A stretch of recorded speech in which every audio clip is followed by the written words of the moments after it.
예, 화요일 뉴스탑10은요. 윤 대통령 탄핵 심판 5차 변론기일이 진행 중인 헌법재판소로 먼저 가보기 전에 저희가 준비한 5위와 2위, 이 얘기부터 먼저 살펴보겠습니다. 일단 오늘 오후에 알려진 얘기입니다. 이 뉴스.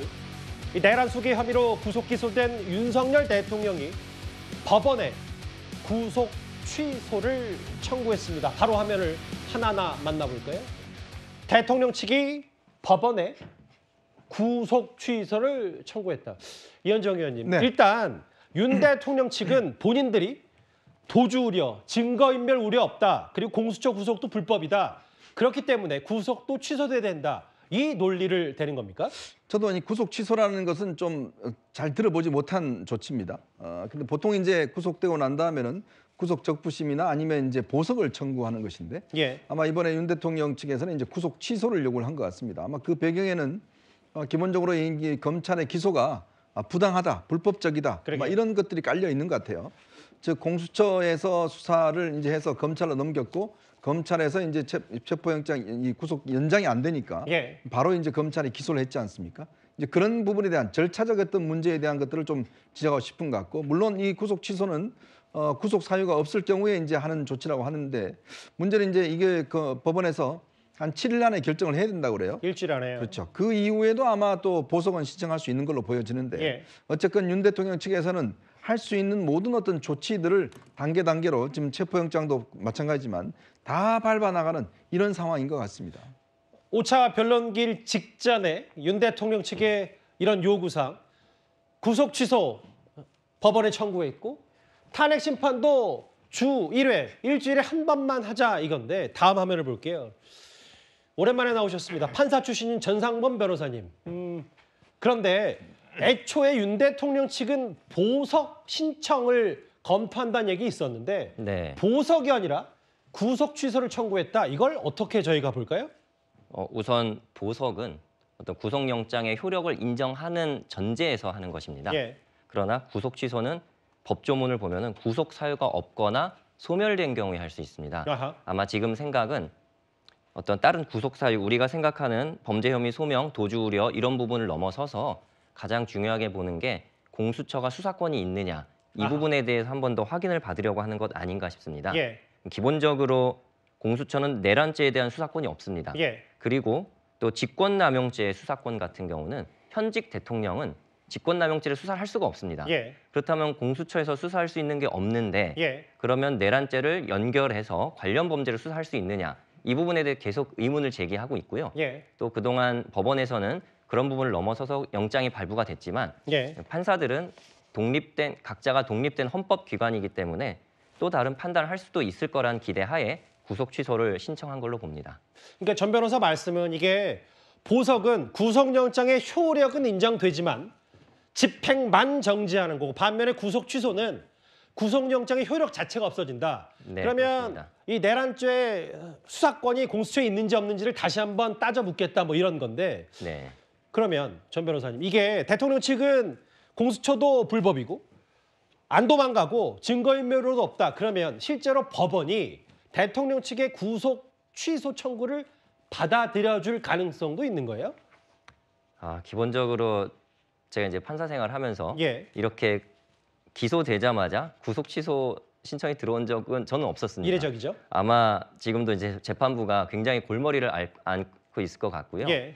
저는 솔직히 가능성이 좀 희박하다고 봅니다. 가능성은 이미 그리 높지 않다. 영장이 발부가 됐고 예. 또 적부심도 있었는데 많은 판사들이 이 부분을 넘어간 거죠. 이 정도면 적법하다라고 넘어갔는데 예. 고난재판부에서 만약에 지금 당장 나중에 심리를 다 해본 다음에 예. 수사권에 대해서 판결에서 언급하는 건 변론으로 하더라도 예. 시작하자마자 그 부분을 건드리는 건 굉장히 어려울 거라고 봅니다.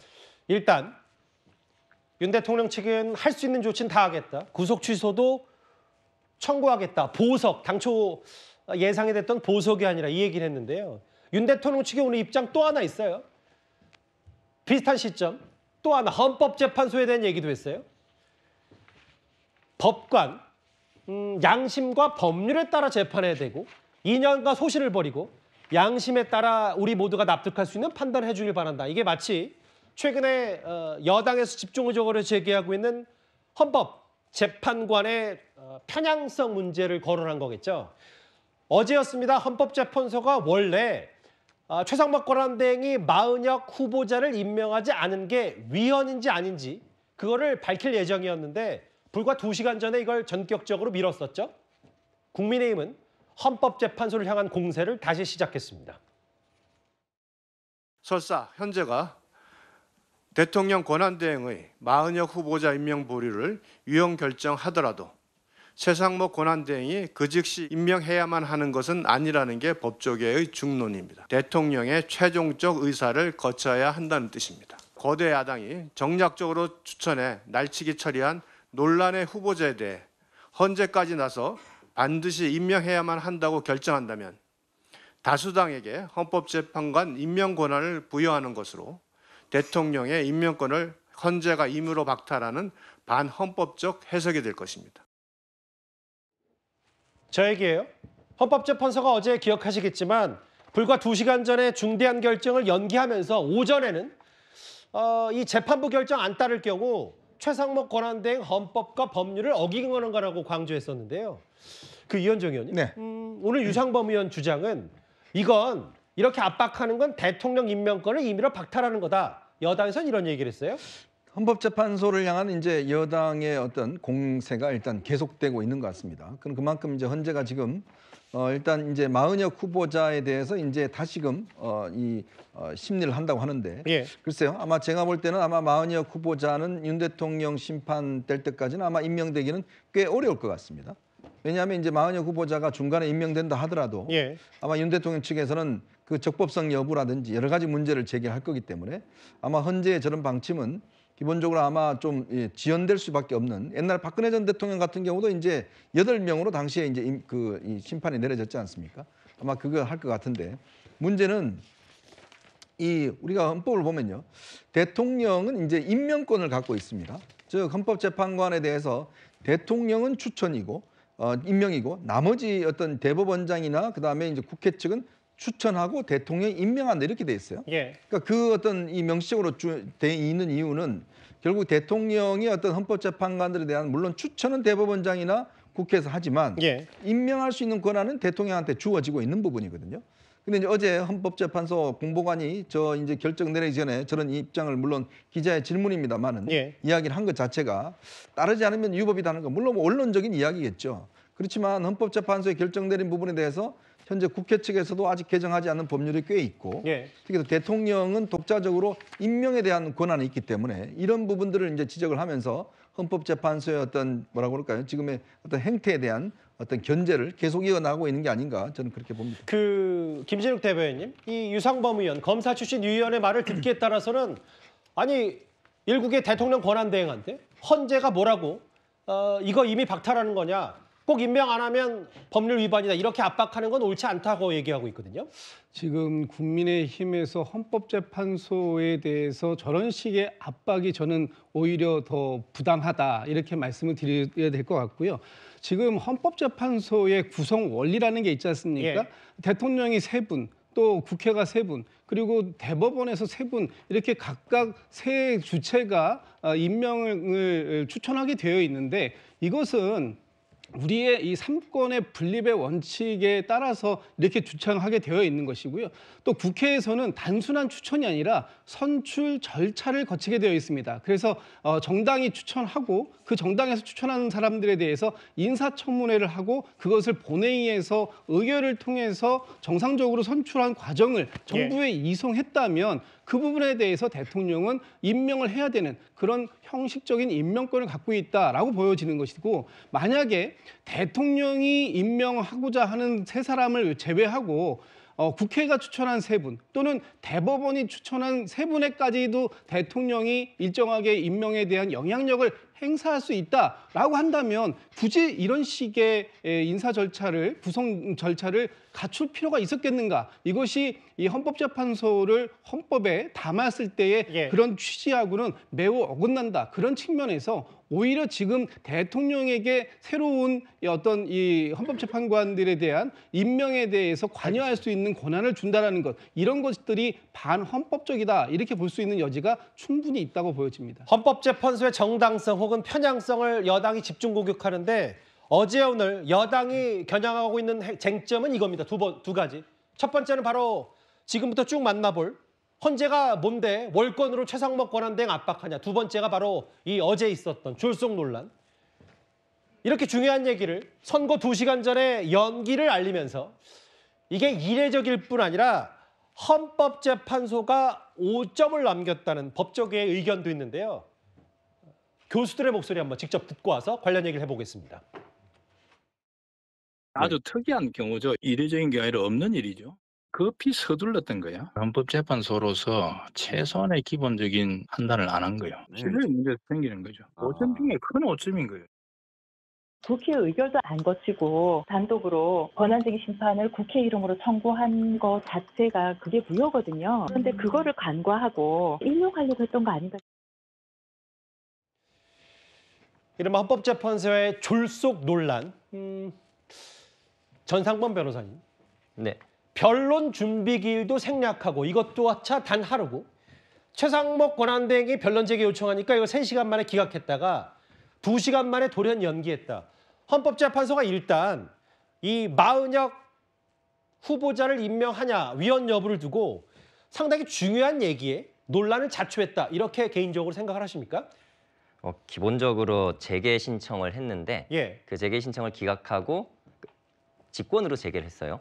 재개 신청을 받아줘서 재개를 했으면 오히려 깔끔했을 텐데 예. 그런 부분에서 좀 미흡한 점이 있지 않았나. 결국 재개할 건데 뭔가 문제가 있어서 재개한 거잖아요. 심리할 부분이 있어서. 예. 그리고 그 심리할 부분에 있어서 변론 준비기일은 뭐 생략할 수 있습니다. 그런데 변론기일을 단 하루만 줬어요. 그리고 이 사건 2025년도에 제기된 건데 그렇죠. 그럼 변호사들이 20일 정도 준비를 했다면 예. 다 준비 못할 수도 있습니다. 그렇다면 변론기일을 한 번 정도는 더 주고 그다음에 종결하는 게 더 깔끔하지 않았나 싶고요. 특히나 직권으로 재개를 했다는 거는 재판부 내에서 예. 뭔가 갑론을박이 있었던 것 같습니다. 특히 과연 이 절차적 문제에 있어서 요건을 갖췄냐, 지금 국회에서 의장이 단독으로 한 거에 대해서 예. 요건을 갖췄냐에 대해서 갑론을박이 있었을 것 같습니다. 예. 그렇다면 이 부분에 대해서 한번 제대로 심리를 해보고 어떤 결론이 나오든 예. 선례가 될 수 있지 않습니까? 이렇게 중요한 선례가 될 수 있는 사안에 대해서는 제대로 심리를 해보자라는 견해가 우세했기 때문에 아하. 재개를 했다고 보이고요. 예. 물론 이 권한대행 측에서 나중에 1월 31일 정도에 그러한 의견을 냈다는 거에 대해서는 약간 문제가 있긴 합니다. 좀 늦게 낸 거죠. 최상목 권한대행도 좀 변론 빨리 재개를 하고, 냈어야죠. 예, 좀 더 빨리 냈어야 네, 됩니다. 다만 설 연휴가 있었기 때문에 예. 이번에 뭔가 좀 겹쳐서 설 연휴가 있고 월요일이 선고일이다 보니까 예. 주말에 통지를 못했던 것 아닌가 그런 생각이 듭니다. 그러니까 이제 전상문 변호사께 질문 하나 더 드리면 이게 네. 헌법재판소의 속내는 모르겠어요. 뭐 한덕수 총리 건보다 마은혁 재판관 빨리 임명하기 위해서 부랴부랴 서두른 거 아니냐. 이런 거에 대한 논란을 자초한 측면은 분명히 있는 거다. 아, 그럼요. 제대로 그러니까 1회 종결한다? 굉장히 중요한 사안입니다. 특히 예. 권한대행이 또 임명할 수 있냐 없냐부터 논란이 있는데 예. 그렇다면 좀 더 신중하게 진행을 해야 됐을 거라고 생각을 합니다. 예. 졸속 심리 논란에 윤상현 의원도 여기에 가세했는데요. 아예 문영배 권한대행을 직접 겨냥했습니다. 그 목소리도 들어보겠습니다. 대한민국 최고의 지성이라고 자부하는 헌법재판소가 왜 이런 실수를 자꾸 저질까요? 아마 조급함이 부른 참사일 것입니다. 정책 편향성에 매몰된 몇몇 헌법재판소 재판관의 조급함이 헌법과 법률과 양심을 뒤로하고 헌재를 독단적으로 운영한 결과일 수도 있고 헌재의 공정성을 회복하는 길은 문영배 헌법재판소 소장 권한대행이 스스로 사퇴하는 것입니다. 월권 혹은 졸속 뭐 이런 부분을 여당이 얘기하고 있어서 거침없는 과속 진정해야 된다고 했고 이도항 의원님 네. 아예 김기현 의원은 문영배 권한대행이 책임지고 사퇴해야 된다 이런 얘기까지 했거든요. 너무 과도한 주장이고요. 지금 기자회견을 하면서도 또 언론을 향해서 말을 하면서도 헌법재판소가 실수했다. 또 졸속이다. 이러한 식의 프레임을 걸어가지고 사실상 문제 제기를 하는 것인데 그렇지가 않죠. 처음부터 제가 보는 선에서는 이건 건이 안 되는 겁니다. 그냥 통과가 됐던 건데 이것을 가지고 그냥 계속해서 목리를 부리고 있는 것 아니겠습니까? 그리고 국회에서 무슨 표결이 안 됐다 이렇게 얘기를 하는데 예. 12월 26일 날 국힘의원들도 참여한 가운데 표결이 이루어졌습니다. 195명이 참여해서요. 1명 반대하고 1명 기권하고 193표로 통과된 이 인사청문회입니다. 그렇기 때문에 차일피일 뭔가를 계속 미루거나 이러면서 계속해서 헌재가 무슨 문제가 있는 것 마냥 하고 있고 또다시 재판관 한 명 한 명을 찝어서 편향적이다라고 이제 덮어 씌우는 것인데 헌재는 애초부터 무슨 성향을 근거로 하지 않지 않습니까? 그냥 예. 견제와 균형의 원리에 의해서 새 주체가 추천하고 임명할 따름입니다. 그런데 이것을 계속해서 상처내는 것은 예. 저는 국민의힘이 국가의 근간을 흔드는 아주 위험한 행동을 하고 있다라고 규정을 합니다. 예. 쭉 보셨죠? 일단 헌법재판소를 집중 공격하는 여당. 그런데 여기에 윤 대통령 측, 윤석열 대통령의 변호인 측도 헌법재판소 비판에 가세를 했습니다. 결국 대통령 탄핵 심판에 있어서 재판관 한 사람을 더 추가하는 문제니까 우리 대통령 측으로서도 이해관계가 있는 주제 아니겠습니까? 그래서 그러한 절차적 하자를 저희들이 주장도 했고 이래서 아마 헌법재판소 재판관들이 다른 절차들은 되게 그냥 자기네들의 평의로 그냥 일방적으로 좀 무시를 하고 중요한 주제도 좀 이렇게 도외시하고 했던 바가 있습니다만 이 주제는 도저히 그냥 넘어갈 수 없는 주제라고 판단을 한 것 같습니다. 그렇게 하니 선고를 할 수가 없는 거죠. 이 부분이에요. 그 윤 대통령 측 얘기. 헌법재판관 8명으로도 지금의 탄핵 심판이 충분히 가능한데 굳이 구인 체제 완결을 밀어붙이고 있다. 이현정 의원님. 네. 그러니까 대통령 측의 생각은 뭐냐면 어제도 저희가 그 마은혁 후보자 이른바 여당에서 얘기하는 인민노련 전력 이런 것들 때문에 마은혁 후보가 들어오면 대통령을 파면 선택할 게 분명하기 때문에 왜 9명 체제를 이렇게 섣불리 밀어붙이냐? 이게 대통령 측의 생각인 겁니까? 자, 이게 이제 지금 왜 이런 거 가지고 자꾸 논쟁하느냐라고 아마 그런 국민들이 계실 거예요. 예. 그렇지만 헌법재판소라는 곳은요. 그리고 이곳은 지금 우리가 국민들이 투표를 통해서 대통령을 뽑았지 않습니까? 예. 만약에 헌법재판소가 대통령의 어떤 이 탄핵을 인용한다 그러면 그 국민 민의를 뒤집는 겁니다. 그죠? 국민들의 그 수많은 몇 천만 명의 국민들이 한 사람 한 사람 투표했는 거를 뒤집는 거예요. 그러니까 선출된 권력을 일단 뒤집는 그렇죠. 거기 때문에. 그 얼마나 중대한 예. 문제입니까? 그러려면 그 뒤집는 사람들의 어떤 정당성과 합법성이 보장돼야 되는 거 아니겠습니까? 예. 우리 국민들이 정말 선거일 날 가서 투표하고 이 국민의 힘으로 국민의 손으로 뽑았는데 문제는 그 국민이 뽑은 것 자체가 가장 중요한 국가의 기본 원리 아니겠어요? 근데 헌법재판소라는 기구가 그거를 뒤집을 수도 있단 말이에요. 그렇기 위해서는 헌법재판관 한 명이 정말 정당하고 국민들이 보기에 저 사람 정도면 우리가 합법적으로 믿을 수 있겠다라는 것들이 이 공감대가 있어야 되는 거예요.